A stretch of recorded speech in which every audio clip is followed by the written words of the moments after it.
That's how we own it. What's up, family? It's your girl, Tamika D, Mallory. And it's your boy, Mysonne, the general. And we are your hosts of Street Politicians, the place where the streets and politics meet. How you doing, Mysonne Lennon? I am blessed and highly favored, Queen Mallory. Well, thank you. I have two unqueenly broken nails that need to be fixed. And so that is the big topic of my day. If you know anything about women and our nails and all the other things that we put together, having two broke at the same time, it's a crisis. Everybody, I've had conference calls about it today. I'm on a text thread where we're discussing how it could be and what did I do and what, so that's because they're not supposed to just break. So, this is a real thing for me today. Well, I'm praying that you make it through. I'm struggling, but I'm still here. Look, we have a great guest today that is going to take up some time, and they've been on us so much about trying to keep our, talking concise. And so I want us to get to the guest quickly, but I do want to say that when Kanye is right, Kanye is right. And we on this show have been very critical of Kanye's actions and his behavior. And I still feel the same. I haven't changed. I still feel that it is a form of harassment. And, I'm just not cool with a lot of what I have seen him doing. But I do understand and support this issue around his relationship with several brands. Now, I can get to the Adidas thing in a second, but I'm going to start not with that. He said something else that I thought was even more powerful. And I think the number was 100 million. I think that's what he said. That he moved like $100 million of his money to Chase Bank. And he said, whoever facilitated, probably a manager, financial manager, whoever facilitated that money moving, still to now, he has not had a call with Jamie Dimon, who is the CEO of the bank. And I said, now I can understand why that's a problem. That's a big problem right there, because I'm sure other $100 million clients, the president of the bank calls you. In fact, you got his cell phone number. You got a FaceTime. They gonna FaceTime. Yeah, you got a cell phone number. In the event that there's any issue, you don't got to call John, Leroy, Tammy. You can call me directly. And so when I read that, I said, okay, I see where there's some frustration. On the Adidas side, I went and I did some research because, I wanted to know. I see a lot of Black folks supporting, because at first, when he was talking about they changed the color of his shoes, I was kind of like, well, why would they do that? And then I realized that what he's saying is that they move forward with production for new colors and, new whatever styles or what have you. And he did not approve it. So I see that as being a problem too. But then I was talking to some folks, and I don't know how true this is. So I'm just gossiping, which is, we have to be careful about.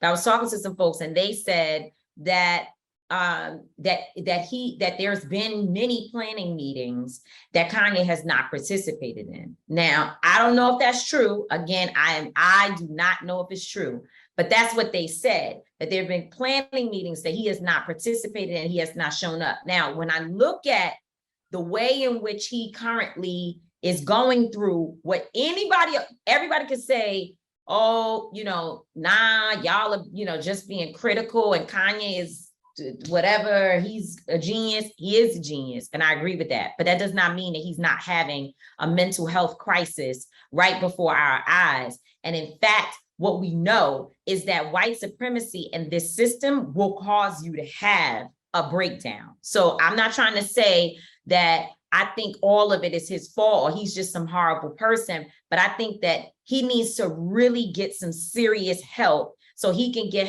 himself centered. Right? He may need our next guest to talk to him about getting centered. So I just wanted to say that when I saw the part about the bank, I know that's got to be frustrating, because you know what I'm saying? And for some people, because they don't really deal with a lot of money, in their mind, it's like you just in the bank like every night. if I bring you $100 million, I'm not just supposed to get a call. You might pull up to my house. And I get it. They probably have billionaires. Well, I'm sure they do at Chase. But still, $100 million is not some little dust on the table. And when I saw that, I said, he's going through a lot of different things. And it all goes back to the same point that without his mother, it's just real hard. I think for me, right, and I've been critical of Kanye. I think Kanye is one of the greatest artists of all time, creatively. You know, a lot of his antics and things that he do, I don't agree with.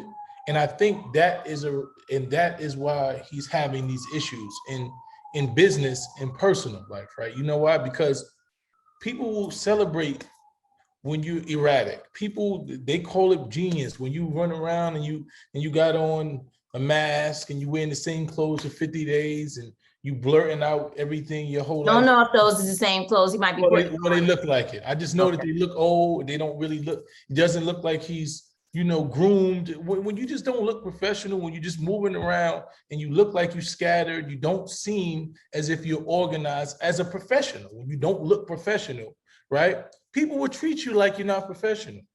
So what happens is with the same thing that we celebrating him for, and people is, oh, Kanye just does what he wants and all of that.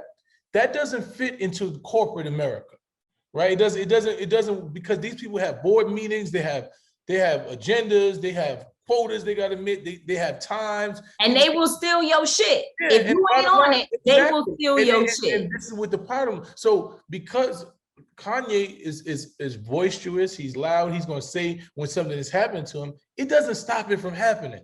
Right? It doesn't stop corporate America from saying, fuck you and your 100 million, we're going to do what we got to do. We don't really care. The CEO might say, yo, I don't even want to engage in that.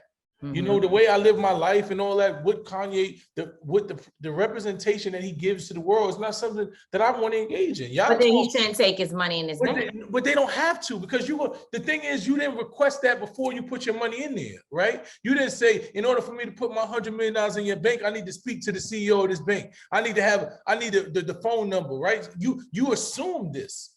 You didn't make no request. You didn't make these demands prior to you. You just said Chase is where you wanted to go. You put your money in a white man's bank and they treated you like a nigga. Unfortunately, that's what happened. And this is what we're having, right? You went to the white man's company. You said, I'm gonna make this partnership with the white man, another white man who at some point realizes, it says to itself, they don't really need you.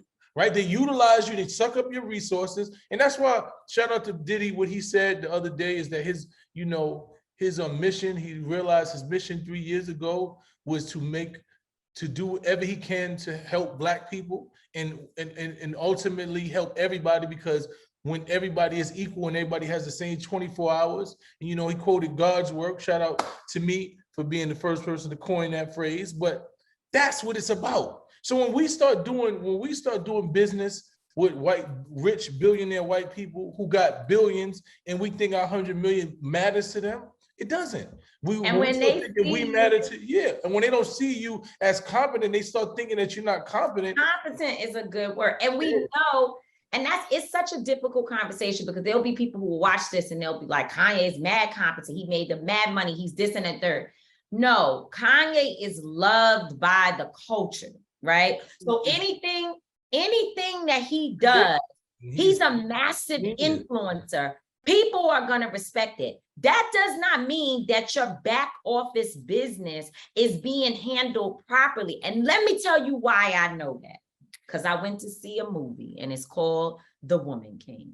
And in The Woman King, it talks about, if you want to be great, you have to be focused. And what we know is that there is no way you can focus properly on your business and like you said, your professional business and life, if you running around halfway, more than even halfway, harassing your ex-wife, trying to force her to get back with you, fighting. Listen, hear me. I'm saying, even if you're all the way in the right, there comes a time, not your kids, you fight for your kids forever, But you have to let go of situations that are toxic, that are harming you or another individual. You have to let go of that stuff so you can move on and be your best self and hope that maybe one day it'll be better, or maybe I'll be better, or you'll be better. But holding on to toxic situations and spiraling out of control, because as they said in the Woman King, while you're focusing on that, you can't possibly be focusing on the things that you need to be doing and giving it the type of attention you need. And guess what? Your kids are watching. The kids are watching, the people are watching, and the people you're in business with, they're watching too. So while you over here fighting and taking a truck full of dead roses to Kim's house and fighting with Pete on the thing and writing all kinds of crazy stuff and posting stuff, you know what they doing? They saying he's not focused, we gonna steal his shit. And over there, they working on taking what you have built and worked hard to create. So I think the lesson that we learn is not that Kanye is not great and he's all of that. But one, he's got to get centered. He's got to get centered. We all have to continuously remind ourselves to get centered.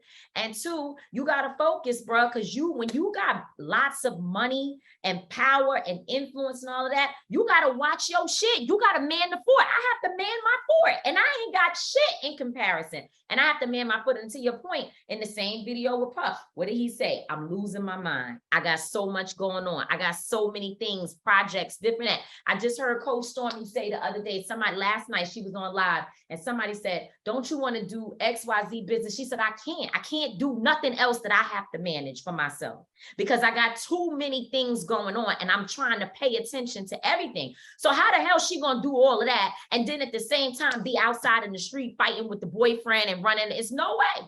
It's no way. You got to focus if you want to be great. Go see The Woman King, because that shit is bad to the bone. And that's my thought of the day. Go see The Woman King because it's bad to the Viola Davis. Viola Davis, you know, I love Angela Bassett, Oprah as an actress, Whoopi. I mean, you name the Black women, obviously Queen Latifah, Jada Pinkett, you name them. We got, Black people got so much talent. There's so many. But Viola, while she's been high on my list, she just went up another level. When y'all see The Woman King, it's 2 days. You got 2 days. It's coming out in 2 days. When you see The Woman King, your life is going to be changed. If you're ready, if you're looking for a change, if you're looking for inspiration, if you're listening to yourself and you show up at that movie like, give it to me so I could go outside and do something, The Woman King is for you.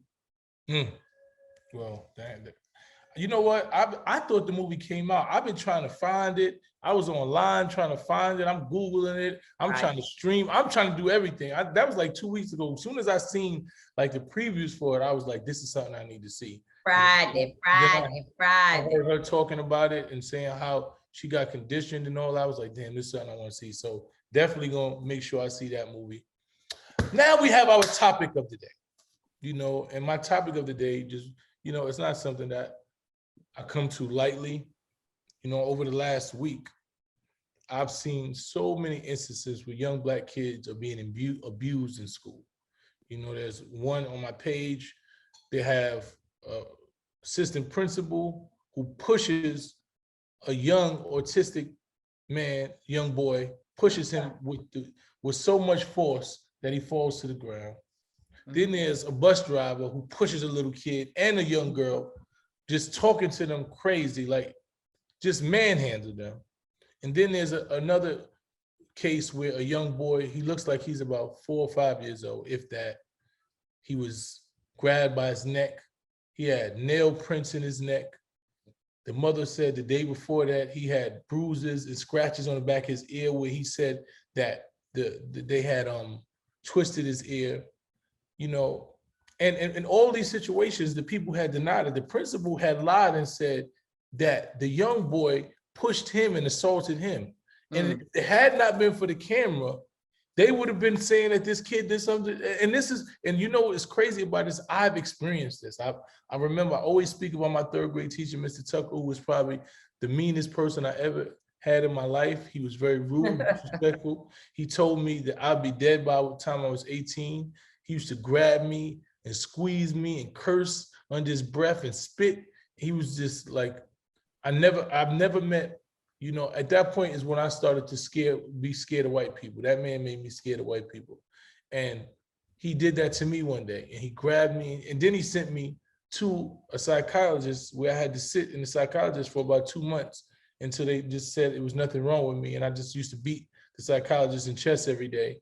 And then he decided he was gonna let me, you know, just release me and said, you know, there was no issues with me. But they was wrong. That psychiatrist, boy, they was wrong. They could have got you and fixed it. No, I'm just joking. Yeah, okay. But anyway, you know, and that's what the topic is. Are our kids really safe in school? You know, we sending our kids to school, you know, we saying, oh, we don't need them in the streets. They need to be in school. We need to be in school. But are our kids really safe, especially young Black kids, Black and brown kids? Are they really safe in school? You know, we all have our situations. Like you've expressed how in Catholic school, you were treated like trash as a Black girl. The little Black girl, the little darky. That's how they treated me. You know, and I've had mines. I've watched my sister go through, like I've watched so many different things, you know, and I'm very intentional about what goes through my kids. You know, that's one thing I could say that me and Angelique do as parents for our kids, is that we go to the schools and we're very intentional. Whenever they say something's going wrong or they did something, we're not just saying, oh, okay, nah, we want to know. We asking our kids what happened. We getting full, we having conferences, like we want to know what's going on. I think parents have to be very, very intentional about the way. As I said, and dads, because moms basically show up, dads have to be, oh no, I talked about that at the end. Mm-hmm. Did I talk about that at the beginning or the end? At the end. Okay, so get that. So just keep saying intentional. Yeah, we have to be very intentional about the way that we are watching our children, the way that we are questioning, everything that's happening. You know, we got to be on top of it. Parents. I just want you to know though that kids being abused in school has been going on, like you said, since probably schools open. To your point, it's now cameras that is exposing how kids are being beaten in school, but it has been going on. And I would modify the topic for today. Do you want to know what I would make the topic? What would you make? The topic is fine, but I would modify it to say, dear adult, know that somebody gonna kill you about their kids. That's what I would make the topic of this show. Dear school adults, administrators, teachers, counselors, lunch ladies, bus drivers, whoever you are, just know somebody is going to kill you about their kids. It is very, very, because if you knock the wrong person's child down, people don't have it all. You know, yeah, like they don't have it all. The lady in my video said it. They was like, have you spoken to the teacher who did this? She said, if I had seen that teacher, it wouldn't be us speaking. It's not for nothing to speak about. It ain't nothing to talk about, man. We coming with that. And in this time that we're living in, when people are really touched, I would be careful about people's kids, because folks might show up at the building and do some things. Now I'm telling you, it's not aimed. Yeah, about mine, I'm willing to do whatever needs to be done. So I know. And I'll tell you another thing. Brothers and sisters of children might hurt you about that. I'm serious. These people who think they could just be slamming, slapping, doing whatever, I would really think twice about that, because somebody will really seriously hurt you and possibly take your life about their kids. Now, we as parents have a responsibility to get little out of control Johnny together too. That's okay. Right. And little sassy mouth Lisa, who thinks she could just do like we said about, which we'll talk about later. I'm sure you're going to talk about it. the girl jumping in the guy's face and damn near fighting him. We gotta be careful about that too, because it could get you hurt. But I'm just saying, people are going through some mental disability. I mean, not mental, what do you call it? Mental what's the word I'm looking for? You know, I'm always trying to find mental, they're having some challenges. That's what they're having. Okay. They got some issues, they got some problems going on. Things ain't. So listen, give us, that's the topic of the day. Give us your input. Do you think our kids are safe in school? Do you know that somebody might whoop somebody's ass in school? Give us your comments. Let us know. What's your experiences like with your kids? If you had especially since being back after COVID, what is this year going to look like with kids not even really being all the way in the flow? And now we really are back to school. What's it going to look like? So now let's go to our guests. You know, we can keep talking about this topic. Make sure that you give us your comments, but we got a great guest. So let's bring home. So today, you know, we've been saying it's a special show every week, my son. Every week every week is a special. It has been special. It really has been. And I really appreciate the new way and shape that the show has taken since you became the boss. I love that you're the boss. If you would like to have any other boss positions, you can have them over any of the other things that we work on, because, you know, you're doing a good job. But today we are joined by a guest that is like no other guest that we've had on this show. And we've had some incredible people. But this sister, I think everyone that we've ever interviewed would agree that she rises to the level of being one of the most sacred and important women of our culture. And at this time, I tell you, getting yourself centered, getting ourselves healthy and being ready for the battle, the warfare that is against us every day is so important. If you don't know this, sister, you need to go, whoever you are, you're listening, you're watching, run. Don't walk, run. Google's your friend. Google is your friend. Well, sometimes Google's your friend, because Google right now says some things about me that's just not true. But, you know, Google this sister, and also not just Google, you go to her website, learn more about her, order products, follow the regimens, get your life together. Now, some of you went through several weeks with me on my Instagram page where Kepra Kearse was there every single week doing her health, and well, actually she was covering the chakras, as I think that y'all chakras, something y'all going to explain it, say it right for me later. But she was covering some really important health tips, talking about women's reproductive system, and her mentor is the great Queen Afua, who is joining us today. Let me read her bio. Now, y'all know this would be one of the first times that on Street Politicians, we actually read bios, because we usually tell you, you're going to learn about the bio as we're interviewing. But this woman deserves us to give her the respect of reading about her accomplishments. And I'm sure this is only just a tad bit. So Queen Afua has over 40 years experience as a holistic health practitioner and wellness coach. A pioneer in the green foods movement, Queen Afua is the author of 6 books, the creator of Heal Thyself product line, and the CEO of Queen Afua Wellness Institute.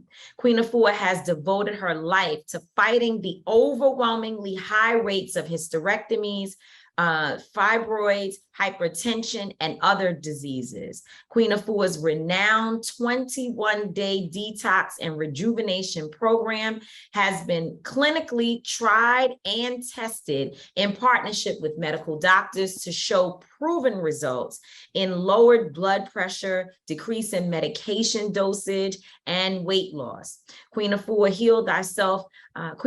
Heal Thyself product line is a well-rounded collection of 8 handcrafted herbal teas and supplements that support customers on their journey to wellness. She is the founder of Sacred Woman, a rigorous rites of passage program for adult women that is taught internationally. Thank you so very much for joining us on Street Politicians today, Queen Afua. Thank you. Oh, thank you so much for having me. It's my pleasure indeed. Thank you. The pleasure is all ours, Queen. You know, she said many of the things, and I mirror everything that she said about what it is that you mean to our culture. Mm. The first question I want to ask is, how did you become this iconic, this figure? Like every time you hear your name or you see you, is always in a light that's so high. Like what made you want to do what it is that you do? Well, as a teenager, I was extremely sick, age 16 to 17 years of age. I was a chronic asthmatic. I had eczema from head to toe. I had hay fever that was chronic. I had chronic bedridden PMS, headaches, mood swings. All that was happening as a teenager in the 60s. That's when I woke up. It was 1969. And in that era, we had our freedom fighters, Angela Davis and Malcolm X and Martin Luther King and others. And they impressed upon me liberation, including my father and my mother. My father was a Garveyite. But in that time, I was extremely sick. And I went on a healing retreat that I knew nothing about holistic health. I knew nothing about vegetarian, vegan lifestyle. And on that retreat, I went. And the asthma kicked in. I was in nature. Now, nature is our friend, but I was so sick that nature was cleaning me out and I didn't understand what was happening. But the asthma kicked in. I did not have my medication. And I asked from my inner spirit, what do I do? I don't know what to do. I don't have my medication. I don't know the people that I'm with. And I heard an inner voice for the first time, eat grapefruits, lemons, and oranges. And I realized that was my first formulation. And if I was in the cafeteria where I dropped my suitcase, I looked to the left and I saw a bowl of fruit and there were grapefruits and lemons there. And I took the lemons, I took the grapefruit, I took some rose hips herbal tea and I drank water. And throughout that day, I was drinking water and taking these fruits. I did not know I was going through a detox, but I heard someone that just sparked my soul. And that was Dr. Johnny Moore. He's now an ancestor, a master herbalist for over 50 years. And he was talking about the miracles in the plants. And I was taking in plants at that time. I sat in front of a fireplace that night because I couldn't lay down because my lungs would have collapsed. So I had to sit up with pillows behind me and just sleep. When I woke up the next day, I went through a detox. Mucus came out. I went in the bathroom, mucus came out of my nose, my mouth. And then an hour later, the asthma stopped and the itching stopped. And my eyes were red, the whites of my eyes was red and they turned white. My mind shifted from stress to peace. I came out of that bathroom and I looked to my left and there was a book on the table, Dick Gregory, Cooking with Mother Nature. I picked up that book. That was my beginning of my healing. And from that point on, everything that I learned on that retreat at 16, 17 years of age, I'm doing it now. Herbology, fasting, cleansing, vegetarian lifestyle. I became a colon therapist, a polarity practitioner working with energy. I became a lay midwife. I started a holistic health practitioner. So all that I needed to do was to heal myself. And once I healed myself, it was not my mission or my vision to help. I was an artist, but I got caught up in the rapture of wellness and healing, and I could not stop. I said, if I could get well, as sick as I was, and the doctor told my mother, your daughter should live in a glass house. She's allergic to everything. But I really wasn't. I just need to clean up and detox myself from the dead foods and the fast foods and the flesh foods and all the things I try to encourage our people to do so they can gain control of their lives like I was able to gain control of my own. Wow. I mean, it's a powerful story. So you didn't come, I thought you were going to say you came from this family that was super healthy and this has been passed down to you from generation to generation. And you're saying, no, this was your own journey that began at 16. Did you go back and help your mom and your family members as a result of it? Well, my family from Louisiana on my mother's side, they have one of the largest farms in Louisiana, and they were given a lot of accolades for their food. It was organic, all natural. Right. So my family are farmers, which that's what we all must become in our backyards, in our windowsills, in our community gardens. And so what I did with that healing, it took me 2 21-day detoxes. And I cleaned up. I took my herbs. I took my healing baths. I did the juicing. I did the work. And then I looked outside of myself and I said, look at my community. I was seeing my family wasn't well. My friends were not so well. And my community wasn't well. So you know what I did? I got on my bike, and I'm a biker, still am a biker. And I got on my bike and I made flyers up and I said, come to my home on Park Place and I will show you how to heal yourself. I know we're suffering from aches and pains that we don't have to live with. I know we have high blood pressure and diabetes and all that. And in my own quest of my self-realization of wellness, I was able to create a system. I started to create a system, and I invited my whole community, and one person showed up. But you know what? I was still fired up just like I am right now. 2 years later, I'm excited about this well because I see nothing but holistic miracles every single day that we can gain control of our lives. So it has been that journey. So when that one person came, we spoke for 8 hours. We were so excited about our healing. And from there, I started to become certified. I became a lay midwife. I became a holistic practitioner. I became a herbalist. I had a mentor, which is Dr. Johnny Moore, to become a herbalist. And I started to walk this path. And I have been walking this path every single day, give through workshops, classes, consultations, seminars to help our people to wake up, that the power to heal us and all our conditions, body, mind, and spirit, emotionally, economically, is inside of us. And when we can clean up and raise our frequency, we'll be able to do insurmountable great works in our lives. Wow, that is just amazing. So after let me rephrase the question. You've been doing this for a while. How long have you been doing it? Over 40 years, have you? It's been 52 years. 52 years, wow. And you said that you witnessed so many holistic miracles. What do you say is the first step? What do you think is like the first step into cleanse and really making that? Because a lot of us, it's hard. We've been eating the wrong things for so long. We've been, intaking so many bad things. What do you think is the first step that you need to do? And that's going to be the process. It's going to start the process. Well, you need to say yes to your life. There's a gospel song that I just love. The song is yes. And so just say yes to your life. Write down, what do you want to heal up in your life? First, you have to get clear. Is it mental? Write it down. I need mental healing. Is it emotional healing? So you don't jump off the cliff and have all these triggers everywhere.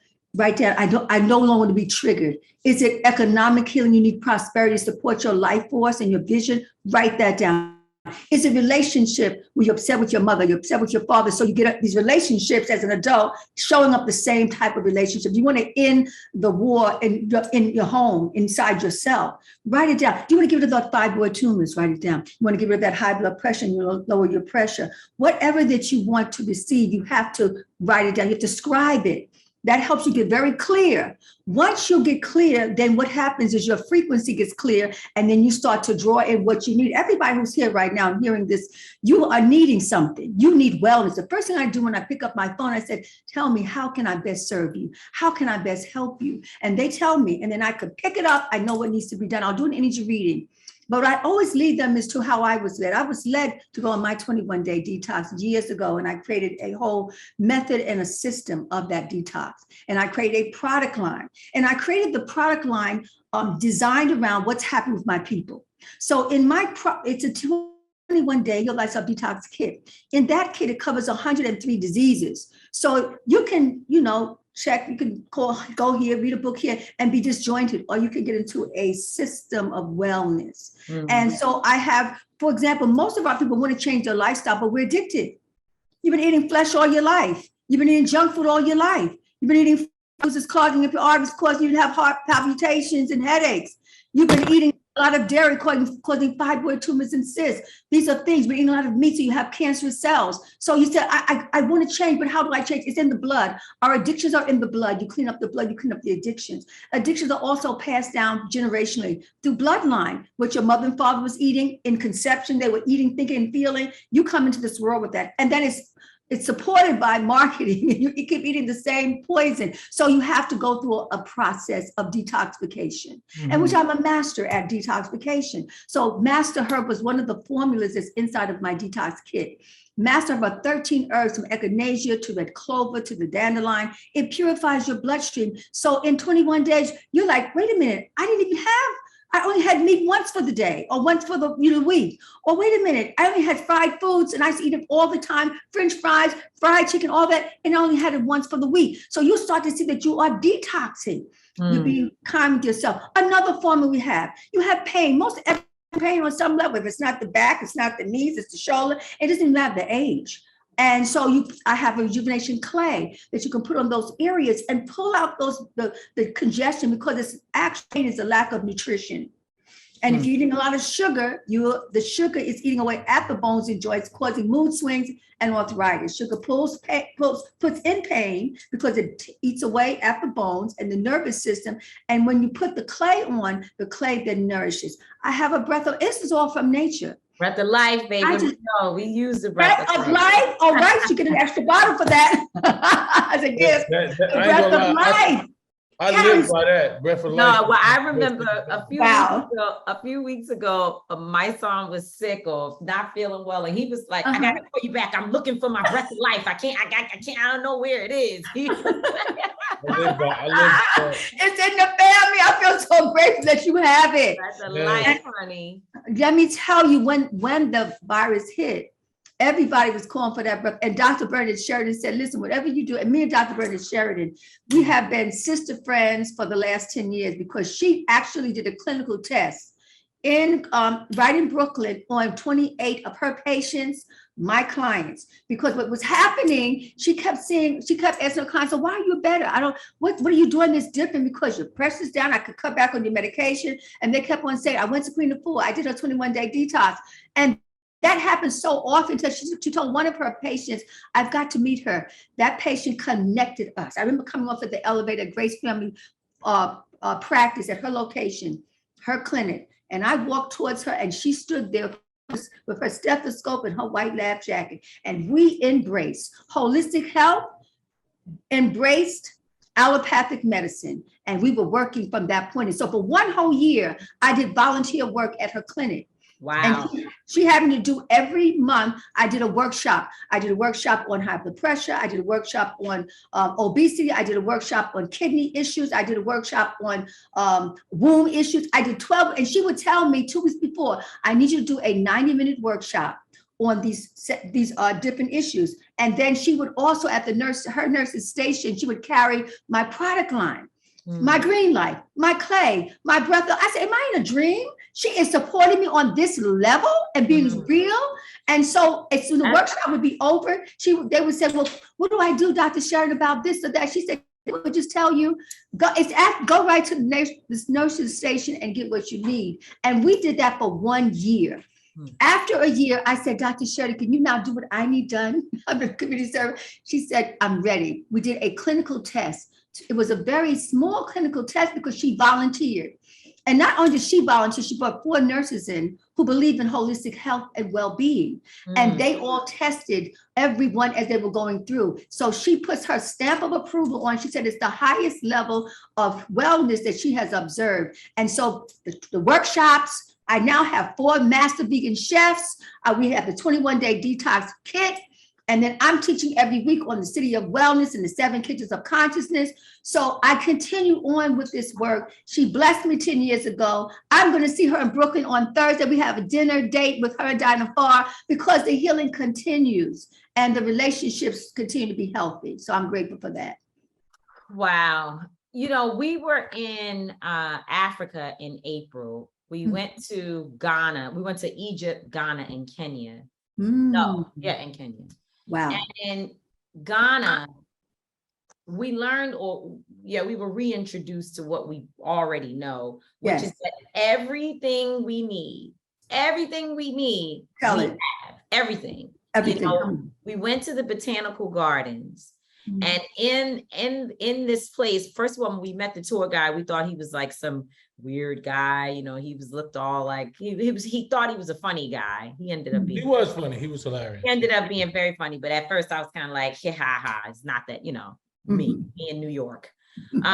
And so after a while, we got to know him and how knowledgeable this young man was about every single tree. Yes. And all the antibiotics, all the things, healing stuff, this and any problem you had. Everything was there. And I Yes. guess that is, for me, one of the things that I don't know if it's I guess it's conditioning, that we still believe that we need the medicine, modern medicine or Western medicine to heal issues rather than, and I guess here's my question. Okay. Where do people go? Because some people are like, okay, you're telling me that everything I need is there. I might not have the resources to pay for a class, but Okay. I don't think I do yet. Because, we always say we don't have, and then later on we figure out we actually have more than enough. Yes. Once you have a thirst for something. But where does a person just go right now to say, Right okay, now. I don't need to be eating this or doing this, or my mama has high, diabetes or whatever. What can we do as a family in the hood today? What do they do? Well, my work has always been in the hood, so I totally know what is needed. Well, I have two books. I have two books that for someone says I need to know something right this second.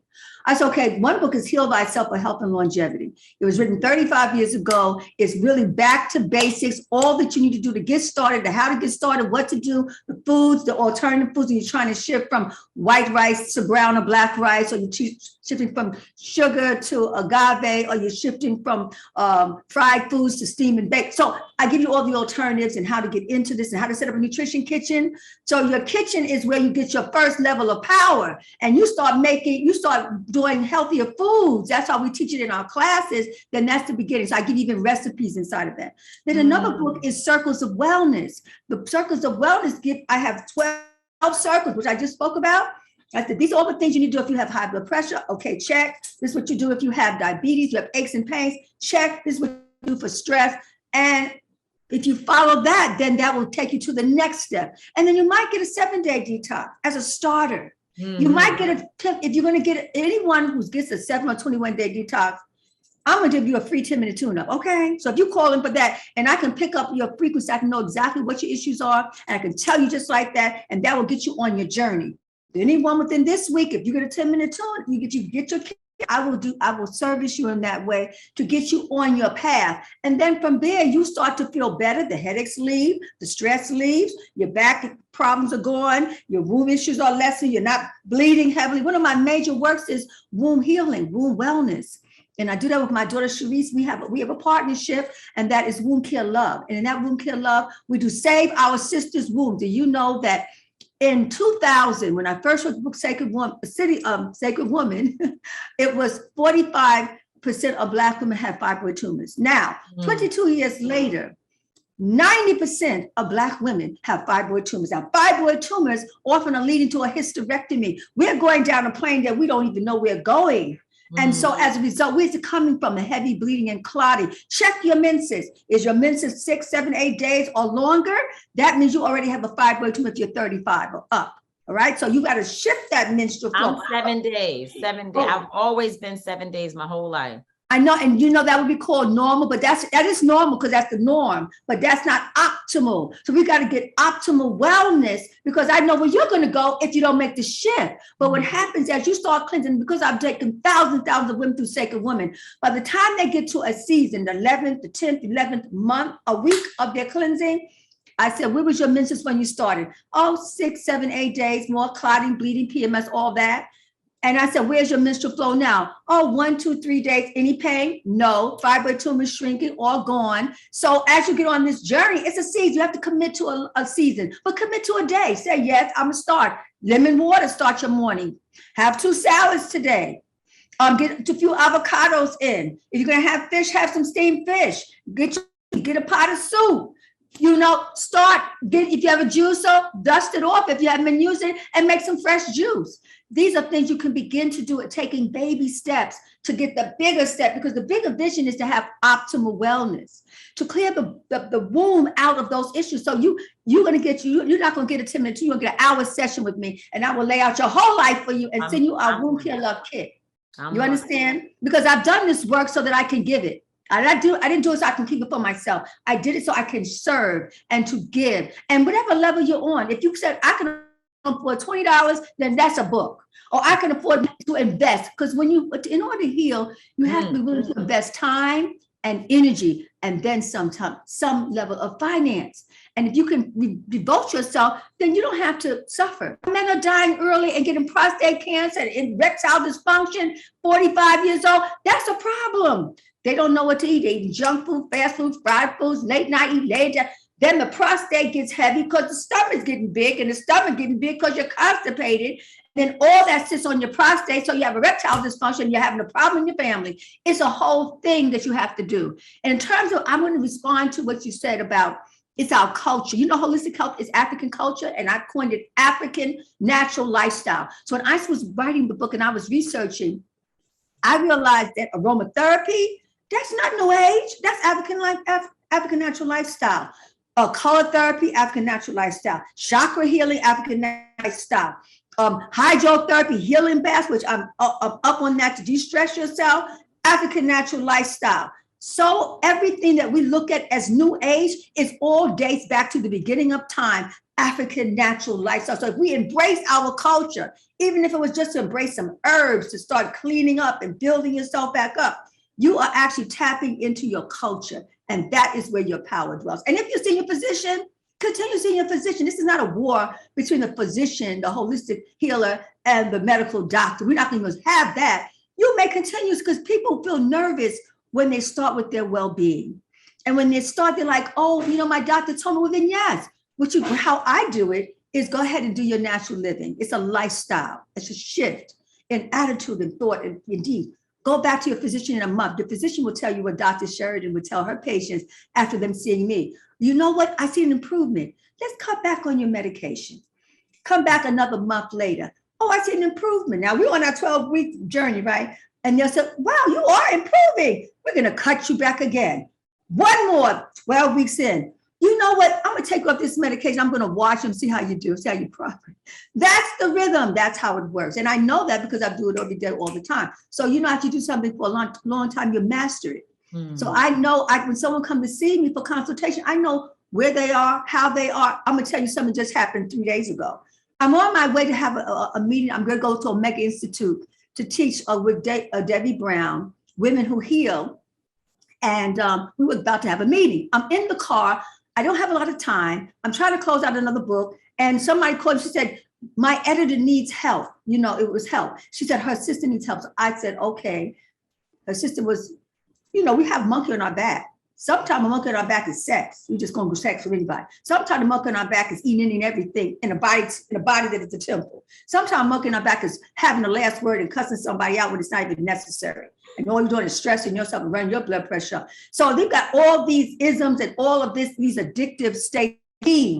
So I said, can I speak to your sister? She said, she went to her sister. You could hear like, okay. She said, Quita's on the phone. She wants to talk with you. She said, okay, kind of like an attitude, but I'm not even interested. I got on that phone. I said, honey, I'm so with you. Tell me what's going on. So she told me I feel, you know, I'm stressing out and I'm addicted. I said, I am a master of addiction, so let's go there. I read her while I was in the car and I said, okay, this is blocked up and that's blocked up and that's blocked up. You know what I want you to do right now? Your sister's going to help you. I said, run the bath now. You got some Epsom salt, some Dead Sea salt. She ran the bath, light a candle so she get into her spirit. She said, Queen, I have the herbs. I have all your products here. I said, okay, put 3 cups of water in a hot pot. Put the master herbal in the pot. That's the echinacea and all of that. She put that in. I said, you got the breath of life? She said, got the breath of life. While she's in the tub, get her in that tub quickly. While she's in that tub, give her the breath of life and follow that with some limes or some lemons. She took that in. She's in the water. I said, now, before she even got into the water, I said, you know what? I'm reading that you have 5 or 6 people that you're angry about, you hurt about, you feel wounded about. She said, yeah. I said, could you name the one that's just the strongest, the heaviest pain? She said, she gave the name. I said, okay, we're gonna drop him out of your body in this one bath. Every bath is gonna be dedicated to another person you're angry about. That bath is coming from our culture. We had a bath that would cover a whole city block. There's a whole piece on bad bathing. So she's in the water. She pours him out. She calls out his name 3 times. She gets permission to see what was my lesson here. She's addicted to him. And I said, okay, is he worth you taking him on again and again? And you get more depressed and you hurt yourself and you want something to drink. She said, no, I have more value. I'm more important. Oh, I told her at the end, I said, the power to heal you is within you. And when she heard that, she just wailed and she cried a river of tears that healed. And the next day we spoke again. Now this just yesterday, we spoke again. I said, how are you doing? She said, I feel better. I was a 10, you're 10 at the highest stress level, and now I'm a 7. And I do feel better. I said, okay, now let's do another day of this, another round, another bath, another green light juice, another herbal tonic. And her sister took her through it. Now this is the 3rd day, and they're going to keep moving. So sometimes you need hands-on, walk all the way through, all the way coaching. And sometimes all you need is one book to open up your mind, because you heard about it already. Everybody knows about holistic health now.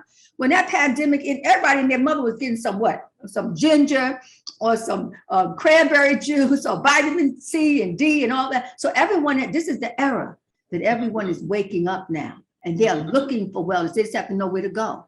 And I also train practitioners. So I've trained over 100 practitioners. So if you can't see me, you can see others that work within the Sacred Women movement or within the detox movement.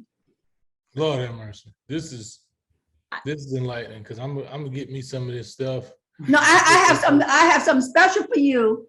And don't you worry about it. You call him for your 10-minute tune-up, because you may not take an hour with me. I need my tune-up. I only need is 10 minutes. That's all I need. 10 minutes. The brother don't want no more than 10 minutes. But a sister, we want details. We got a lot. I got you talking about addiction, this, that, all kind of things hitting. You on my street. You just driving up my road like you outside my house. I know I'm knocking on your door. Come on and open up your door. I got what you need. You on this too. I know you probably wanted to ask a question, but they're giving us talking about the time. Yes. So let me just jump in and let's talk about our vaginas, because vagina is very, very, very important topic that does not get discussed enough. I think people are really afraid to talk about vaginal health. And a lot of women, as you know, hide their issues even from their partners, because they don't want people to know the itch, the burn, the thing, the whatever. And, and I know a lot of it has to do with what we eat, drinking water, taking care of yourself. So do you have tips on that, especially for the chronic bacterial? I was able to get all of that under control, thank God. Yes. But there was a time in my life, and especially while in a relationship with someone who definitely not monogamous, if you will. And so it created a lot of issues for me, but that changed. It got better. I was telling someone the other day, it's very common sense. It's not hard to know what's happening. You're doing good, you have sex, it gets thrown off, and then you can kind of narrow it down to a few things that have happened. So do you have advice for a woman who's sitting there and they're like, I don't want to talk about it, but I'm going through it, a cycle of yeast infection, bacterial infection, uncomfortability? Actually, every woman is going through something at some time. Either it just happened, you got over it temporarily because it's happening again until you actually shift your lifestyle. What you eat is what drops into your womb. It's already in your heart and it drops into your womb, and it then tells the story. So we'd have to do some themes. I'm going to put everyone on this call. I think we could do a 7-day. This is Monday. Let's do a Monday, from Monday to Friday, and then start sending in the message and how you have improved in your health. So I'm giving you 4. Can you do 4 things? Let's do it.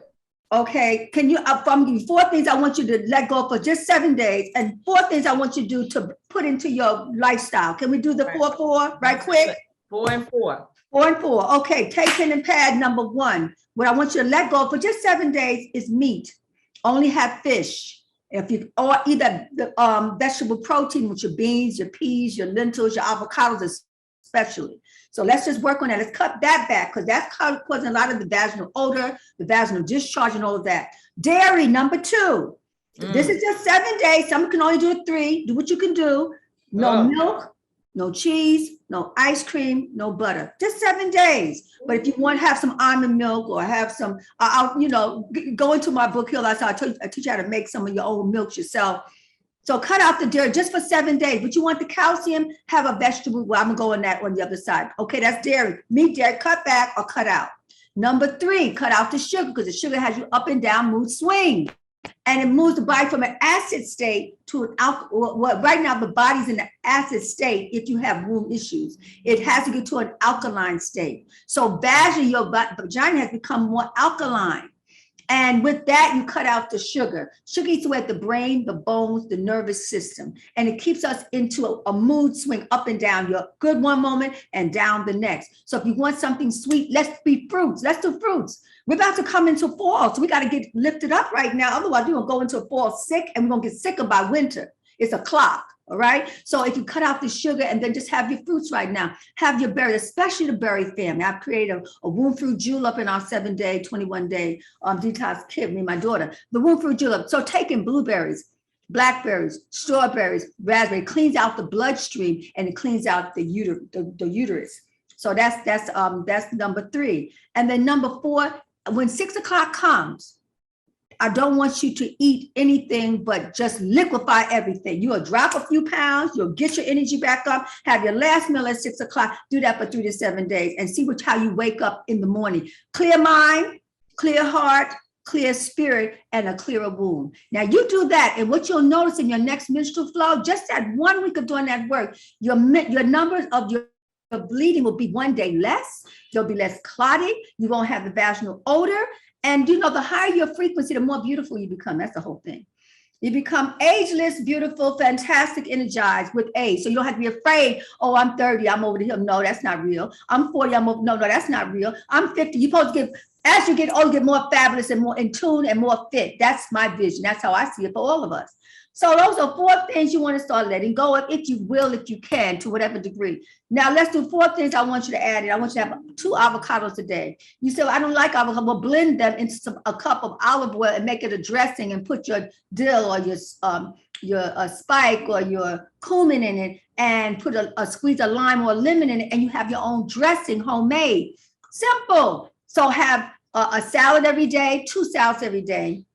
Have a fruit bowl every day. Have a green juice every day if you can. Either you make it yourself or you have somebody in the family who loves you, want to make your juice every day. It could be cucumber for your nerves. It could be parsley to lose weight for the kidneys. It could add a half a turnip for the bones and joints. So I'm just giving you some combinations because food is medicine and everything that you eat heals you. And so if you take it in a liquid form, because our body's made of 75% liquid, it goes right to the bone, right to the wound, right to the nerves and all of that.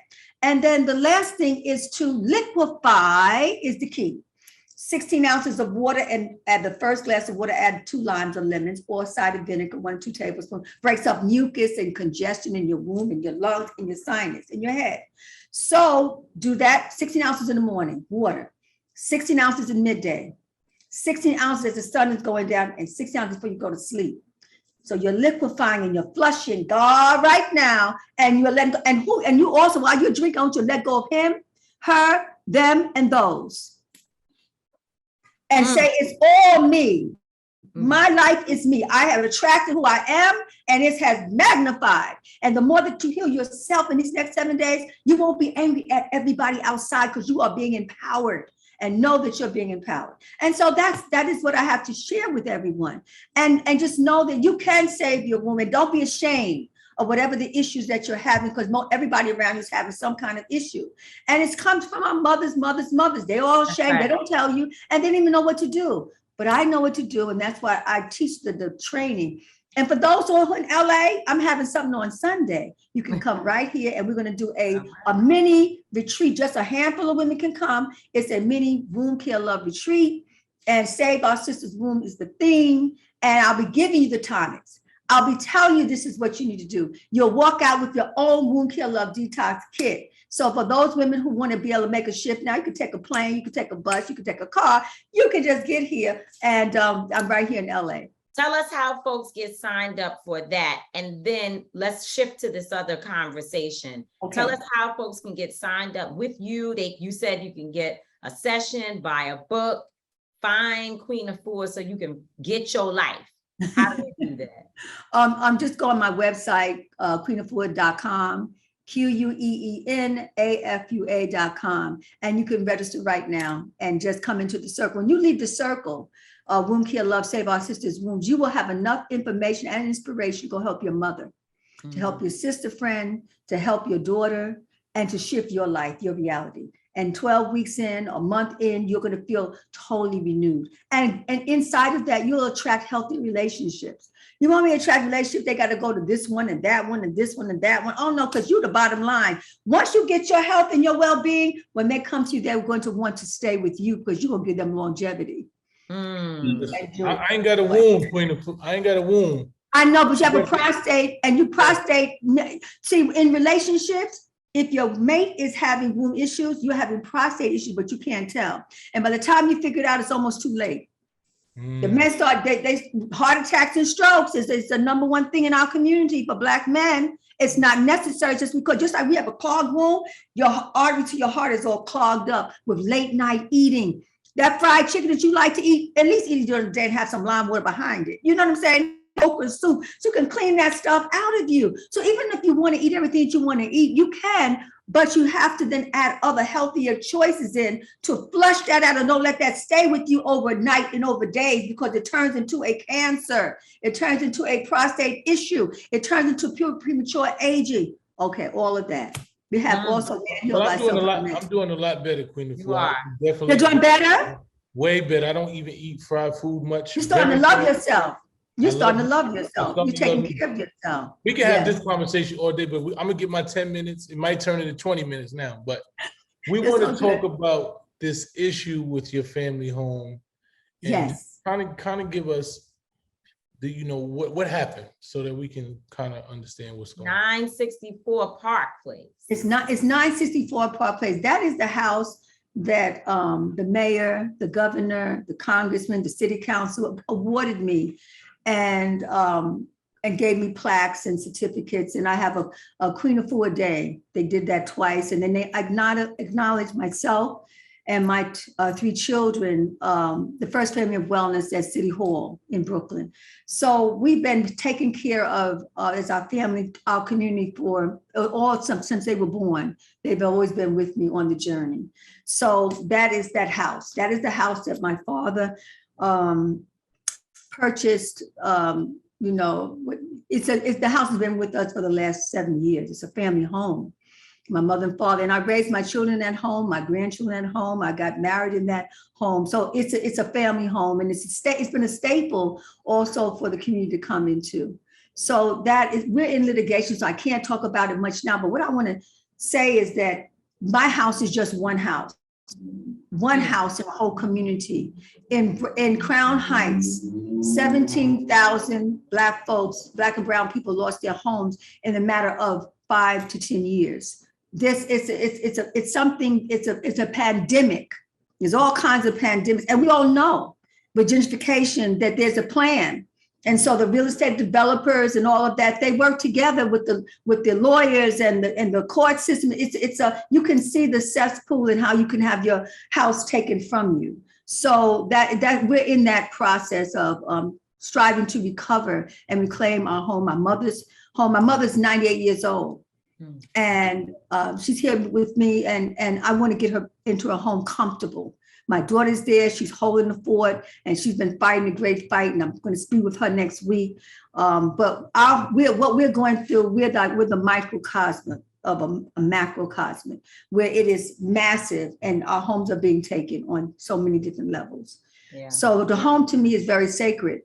And in the book Sacred Woman, I put in the gateway, it's called Sacred Home, which is really sacred space. And in that sacred space, our family has been rocked. And it's been 7 years in the court fighting the battle. If I had not been doing holistic health, I would not be in my right mind. I can only imagine the families. One sister spoke to me. She said, my family, we were fighting for 10 years. And in the process, both my mother and father passed away. It was so highly stressful. So it is a high stress level. And so people will learn from us what to do, what not to do. So we are, in litigation. The lawyers are on the case, and just, pray for our family. Definitely praying. Wow. So you can't really talk about it. So I'm not gonna really ask you many questions. I'll wait when she get off. I'll talk about it because I know stuff about it. So I'll talk about it. But I think, the main thing that you talked about just now is that this is an issue that is bigger than just Queen Afua's family home. Exactly. The problem where there are many people, and particularly elders, whose homes have been taken from them all across New York and across the country, in fact. Yes. It's happening in different places.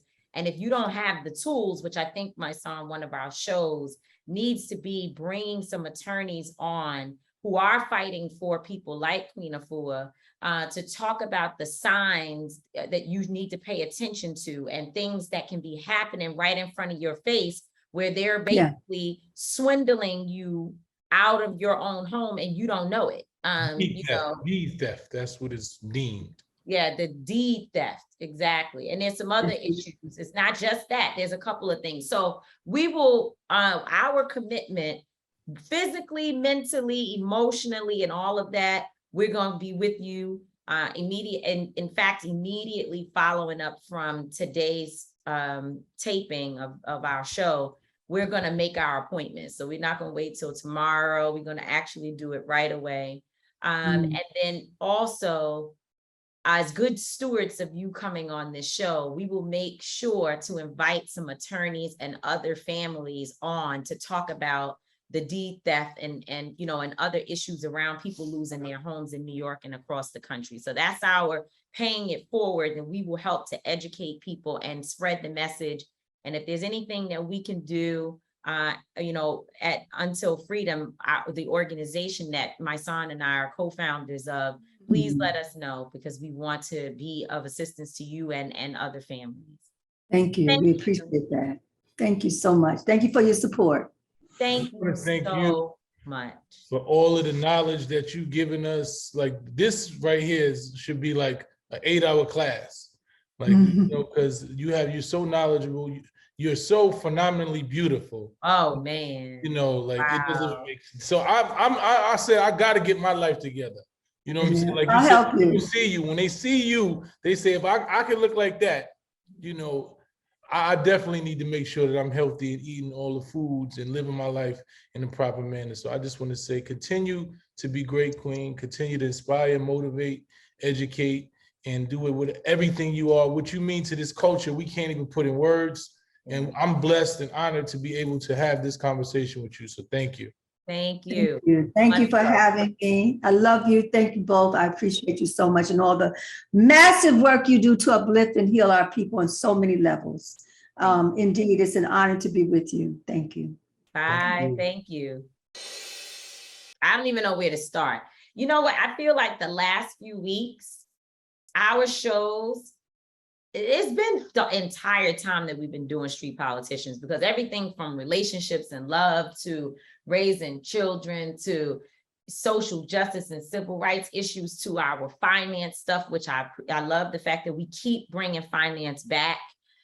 Every single time I get off feeling like I just need to figure it out. Now, one thing I will say, I need to, obviously Queen Afua was an incredible guest, but I do want to give Shonda Martin, who was 2 or 3 shows ago, where she was talking about credit and also the student debt forgiveness. We had her on to talk about all that, and she was talking about credit and things we need to do.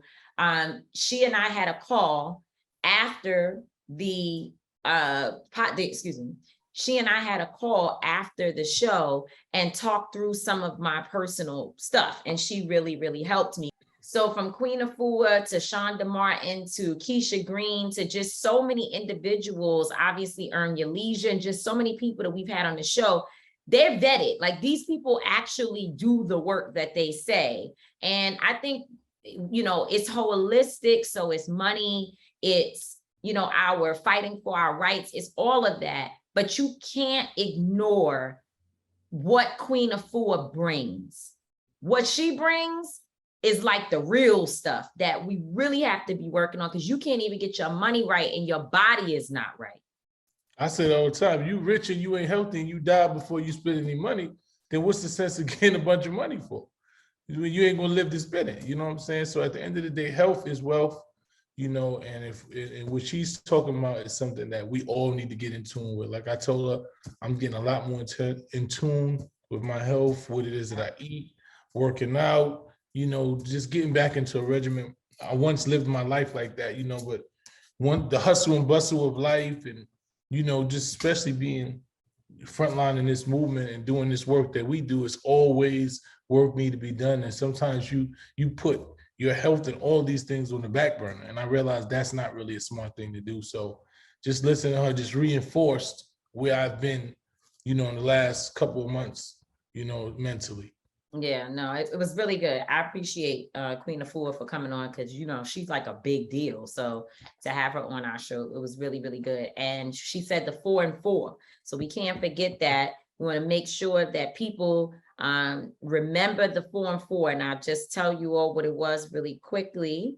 The 4 and 4 for 7 days, 4 out and 4 in. So the 4 out would be meat, dairy, sugar, and no eating after 6 p.m. So meat, dairy, sugar, and no eating after 6 p.m. And putting into your system berries, blueberries, blackberries, strawberries, eating avocado, which I absolutely hate. Like, that is the worst to me. Drinking a green juice, which I don't have an issue with, and 16 ounces of water at different times a day. I missed exactly how many times, but lemon in the water. And she said drink 16 ounces, which this is a 16-ounce bottle of just water. My brother Jaden Smith, this is his water. Shameless plug for Jaden. Anyway, so this is a 16-ounce bottle of water. So drinking that several times a day. So those are some of the things, and that was for wound care, but it sounds like something that works for any person who wants to start detoxing their system. The question we never was able to get to with her that I would like to know is, for a person like me, that I'm like terrible on a lot of things, how do I give up meat, dairy, and sugar and not eat after 6 o'clock all at one time over a 7-day period? It seems like for me, that's a lot, because I can imagine if I don't eat meat, I'm going to be hungry. And then dairy, fine, that's cool, because I'll cut back on that tremendously. And then I'll probably be looking for sugar, but I guess I could eat berries. But then at 6 o'clock, fish. You said you could eat fish, just don't eat meat, get you but some. at 6 o'clock, what if I'm starving because I haven't had any meat? Anyway, she said cut down, she said cut back, and you don't have to all the way cut it out. So just got to figure that out. It's a process, man. Piece by piece. You don't got, Rome wasn't built in a day. One step at a time. Now we go to my I don't get it.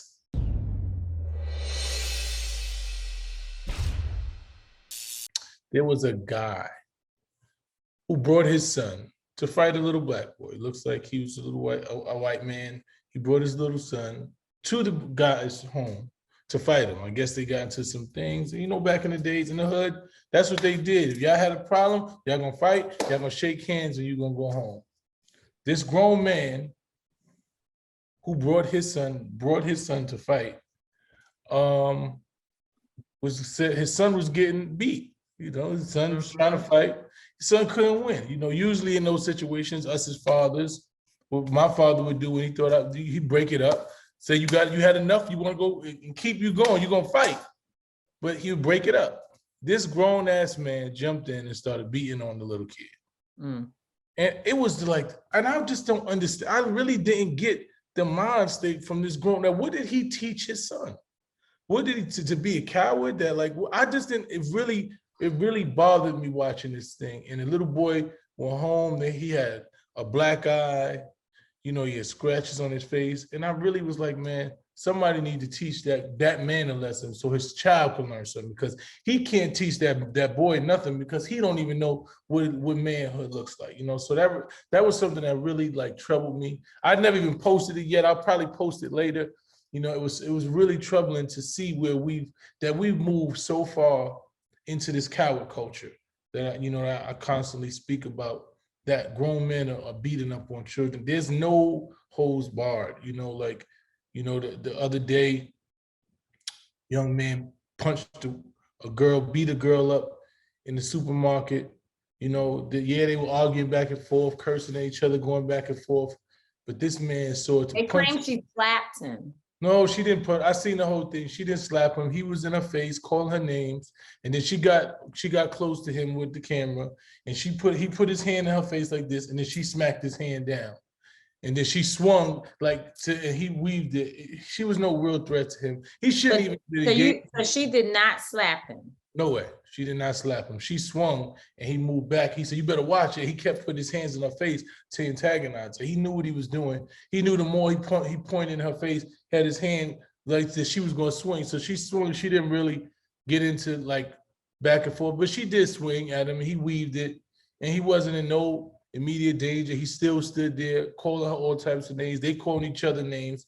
For me, it's like, why are you engaging in that with a woman like that? Like, what makes you sit there for about 10 minutes going back and forth with this woman for what? Like, what is it going to benefit you? How do you benefit from it? And I think that's where, you know, I say people like, oh, you don't want to hold women accountable. I do want to hold a woman accountable. I think she was wrong. I think to get in any man's face and want to fight him when you can't beat him doesn't really make sense, right? I think that I'm definitely hold you accountable. It's not a smart thing to do. She was 100% wrong. She shouldn't even engage in that. But for me, and what I always say is that I hold the man to a higher standard, meaning that he is the more physical, stronger. He knows what he can do to physically harm her. Just like me arguing back and forth with a teenager. I know the teenager can't beat me, whether it's a boy or a girl. I'm not going to engage you like I would engage an adult person in some physicality. It doesn't make sense. So I'm holding men to a higher standard when there's an interaction with the woman all the time. I'm never going to say that a man is justified in punching and beating a woman like he would a man. I don't care what the situation is. So people can get mad at me or whatever it is. I don't care how angry she gets. I don't care if she talk about your mother. I don't see all of that there. Yes, I've grabbed, I've shooken, you know, I've actually seen men slap women, which I don't agree, but there are situations where those type of things transpire in the heat of the moment. But the punching of a woman like you punching a man, that for you to literally beat up on a woman like she's a 6 foot, 200-pound man is something that I will never be able to understand. You know what I'm saying? I'll never be able to justify it. You can't justify it to me. You can't tell me, but she did this, but she said that. There's no justification in the world for that for me. So I don't care how many times you come on my page. I don't care how many times you call me names, whatever you want to call me. You will never be able to tell me why you're punching and kicking and beating on a woman like she is a wrestler in MMA. It just ain't gonna never make sense to me. So. Well, you started off with the man with the kid, but you finished on. Yeah, but I wanted to say it's because it's all coward culture, man. It's all like we are men. These are not men, because men have different understandings and they hold themselves to higher standards, and they understand that they are of a higher standard, especially when there's interactions with people who you know that you physically dominate. You know what I'm saying? Every man has, if you're a man, you understand that. Males, they don't have that. They rather prey on the weak because they don't even want to engage with people who are physically equal to them, because they wouldn't have that same energy with somebody who's physically equal to them. So that's what I'm trying to say. So, you know, it's all what I call ingredients and symptoms of coward culture, man. So that man who hit that child, somebody need to catch him and whip his ass. Like somebody, if it's the kid's father, need to really whip him well on his ass. Whip him and then talk to his son and say, this is what happened. Men had a disagreement. They fought like men. We shake hands. You don't never engage with no kid. That's a coward. Somebody need to whip his ass so they could teach his kid. I think, how old were these kids? They probably looked about 10 or 11 years old. And here's what I think about that. I think that it doesn't shock me that the father jumped into the fight, because I understand your point that if two kids have a problem and we need to facilitate them being able to get their aggression out, because sometimes people just super aggressive, you super mad, y'all want to fight anyway. Every day you talking about fighting. So let's go ahead and let y'all fight so we could get past this. My daddy did. I understand that, but I don't think your father did that at 10 years old. I think yes, he did. My daddy did it. He did it. I don't think that's, I personally do not think it's healthy. I think that at 10 years old, 10 and 11, I'm talking about 10 and 11. I'm not talking These about kids might have been 12. younger than that. They probably was about 8. Okay, so I'm not talking about 12. I'm not talking about 13. I'm talking about at 10 years old. And if you're saying even younger than that, I personally think the way you deal with 2 10-year-olds, and if you're saying possibly 8, 9 years old, but let's just say 10, right? Is that you, the parents, and the children need to get together and try to settle whatever it is that they're dealing with. Because first of all, whatever it is that 10-year-olds are going through, right? Unless these are 10-year-olds that just got serious issues. But if they 10-year-olds, whatever it is they're going through is probably something that by them being forced to spend time together, they could actually become friends. If you force them, you come to my house, I go to your house, and the parents say, no, we going to McDonald's or whatever, wherever. Let me not say McDonald's, let me say Sylvia's, right? Because we want to be promoting other people's stuff. You don't want to eat the nasty ass food, didn't you? Yeah, this is true. So, you know, from my perspective, if at 10 years old now, by the time you get to 12, 13, 14, it's a different situation, right? But at 10, you should be able to try to teach nonviolence at that point as much as possible, and to teach critical thinking skills and conversations and being able to work things out. Because I don't think the 10-year-olds are just inherently violent. It's that this is what they're being taught, that the way to address issues is to fight. But I don't think that's just inherently in them. So I understand your point. And I'm not saying, I trust and believe I am not in any way, because I know when my child was 10 years old, if somebody hit him or if something happened, he'd be coming home to tell me he already had to fight. And now he got to go to whatever punishment. And I was never the parent to go, to tell him, oh, why would you get into a fight? Because at that time, he wasn't a kid that wanted to start fights, but he was always small. So people used to always pick on him or try to start stuff with him. So I'm not trying to say I don't get it, Mice. All I'm saying, though, is that at 10, I would hope that the parents get together and force the children to sit down and work through whatever the problem is before you bring your child to fight another child. And if you are bringing your child to fight another child, especially more than likely, your child is probably afraid or not prepared or whatever. When you do that, what you're actually doing is causing trauma. And it's not far-fetched that you might jump in the fight or do something to hurt the other kid when you see that your child is not getting the best of them. Because you already making the wrong decision, in my judgment, from the beginning. Well, I hear you, and that's a perspective, and I'm not taking that perspective from you. But I mean, I grew up in an era where there were one-on-ones, right? Where people's father, you be in the park and y'all fight on the basketball court, and he get punched in the face, and he'll run home, and his father bring him back and say, "What happened?" And he would say, "Yeah, he did this, and I punched him in the face." And his father said, "Well, you got to fight." Tell his son, "Well, you got to fight him one-on-one. You ran home. You ain't run. Ain't no run. You gonna fight him one-on-one." And my father would do the same thing. And we would fight. And at the end of it, they'd look at each other. They wouldn't let us hurt each other too much. They'd break it up and say, "Okay, y'all got it out your system. Now you shake hands and we're going to go back to being cool." And that's what we did. And most of my friends, before we became friends, we had a little fist fight, a little altercation. And our fathers or friends got in the middle, let us get that out. And we became best friends after it. I mean, that's what I grew up in. But I understand there is a situation, if you can teach a nonviolent, because what happens as men, right? When you sitting there and your son already got punched in the face, and then you go home and he done ran home to you, and you sit there and say, "Okay, how do we talk it out?" What happens is your son is already tagged a certain way that he can get punched in the face, and he's gonna squash it. His mother, they're gonna sit you down, they're gonna take you out, and he's gonna have a fun time. And there are other bullies and things of that nature that are gonna prey on that. Of course.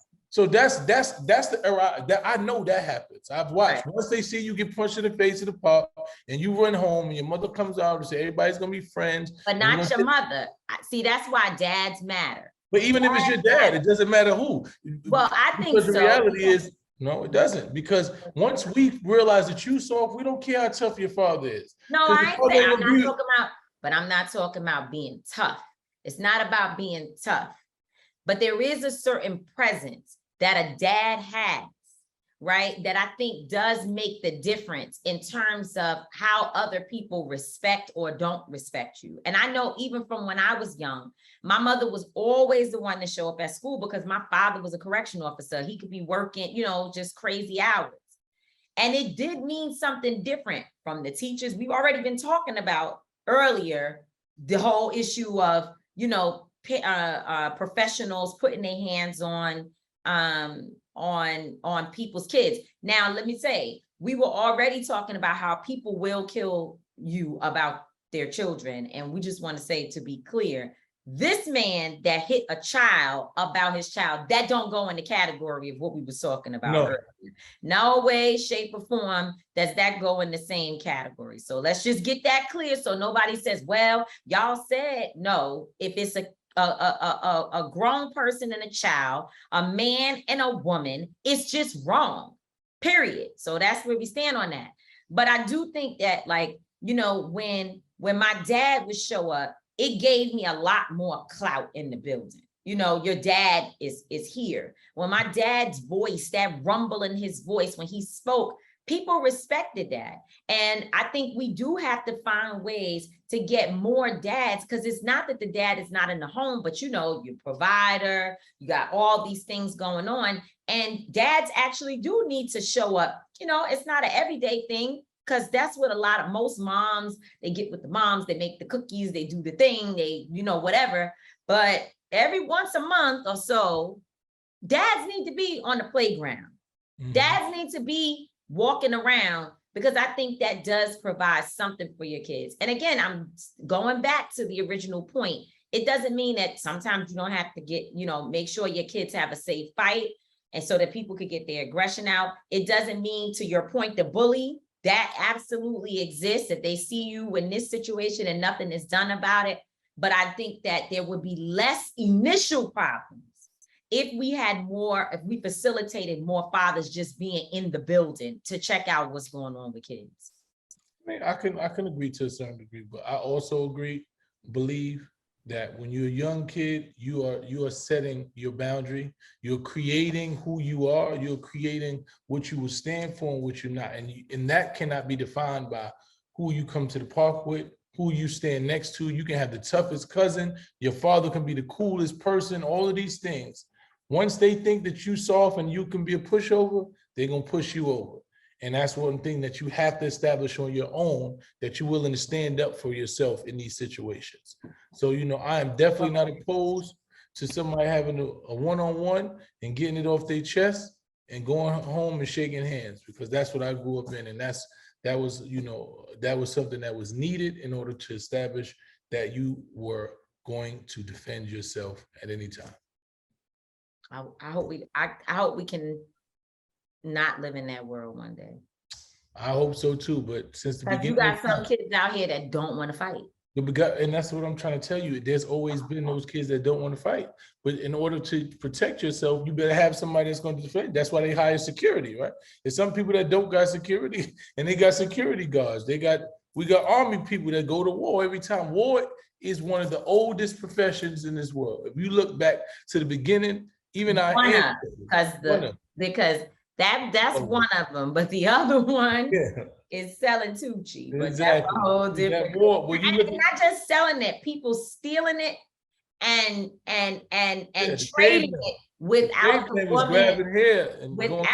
woman's approval. So that's that trade in Tucci is one of the first, oldest. What do you call it? What is it? Professions. Commodities. There we go. And with that said, it's been another great episode. Much love to Queen Afua. Make sure that you follow her, get her items, get her books. Just read up on her. She is just phenomenal. Her enlightenment, her education, her spirit and everything. And I ain't even asked her age, but I know if she's been doing this for 52 years and she But said she was a teenager in 69. So she said exactly at 16 she started and she been doing it for 15.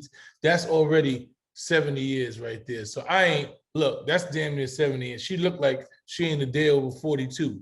So black don't crack, but when you eat the right things and you put the right things in your body, then it just shine and glow like it's supposed to.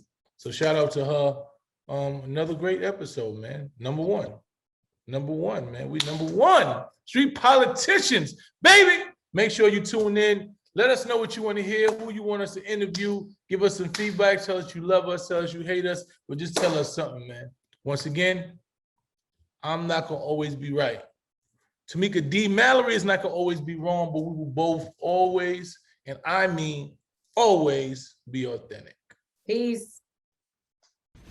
Listen to Street Politicians on the Black Effect Network on iHeartRadio. And catch us every single Wednesday for the video version of Street Politicians on iWomen.tv.